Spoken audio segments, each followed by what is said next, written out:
The United States Court of International Trade, in case citations, International Trade, or INTL Trade, formerly the United States Customs Court, and before that the Board of General Appraisers, is an Article 3 court, with full powers in law and equity. The Customs Court Act of 1980 replaced the old United States Customs Court with the United States Court of International Trade. The court has 9 sitting judges, as well as senior judges. The court sits in New York City, although it is authorized to sit elsewhere, including in foreign nations. History. In 1890, the United States Congress passed legislation creating the Board of General Appraisers, a quasi-judicial administrative unit within the United States Department of the Treasury. The board had 9 members appointed by the President of the United States and empowered to review decisions of United States customs officials concerning the amount of duties to be paid on importations. In 1926, Congress responded to the increasing number and complexity of customs cases by replacing the Board of General Appraisers with the United States Customs Court, an independent Article I tribunal, retaining the jurisdiction and powers of the Board of General Appraisers. In 1928, the United States Customs Court became the first federal tribunal in the United States to have a woman judge, when President Calvin Coolidge nominated Genevieve R. Klein to the court. Although many members of the United States Senate objected to Klein's appointment, both because of her gender, and because they believed she was self-taught and had no judicial experience, her supporters advocated strongly for her, including Catherine Pike, president of the National Association of Women Lawyers, and a number of club women. Klein won U.S. Senate confirmation on May 25, 1928, received her commission on May 26, 1928, and took her oath of office in the Cleveland Federal Building on June 5, 1928. On July 14, 1956, Congress made the United States Customs Court an Article 3 tribunal, again without changing its jurisdiction, powers, or procedures.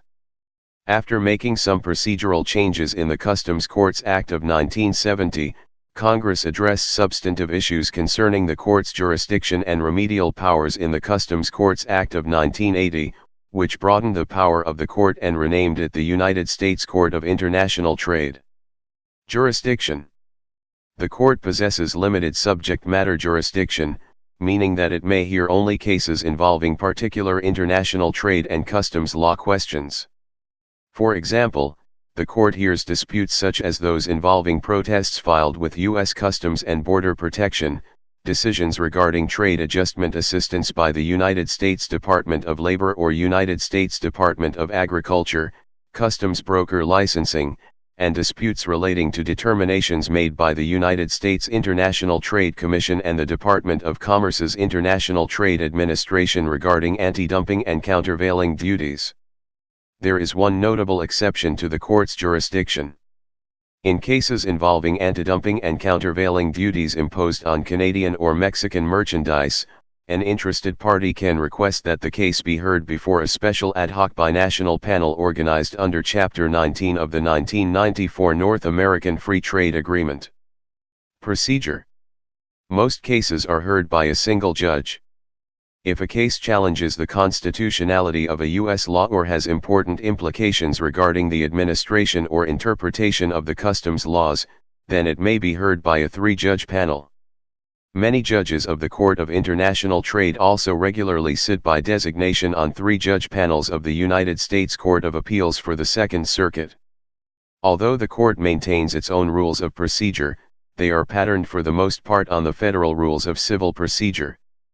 The court has held that decisions interpreting the Federal Rules of Civil Procedure are instructive in interpreting its own rules. Courthouse.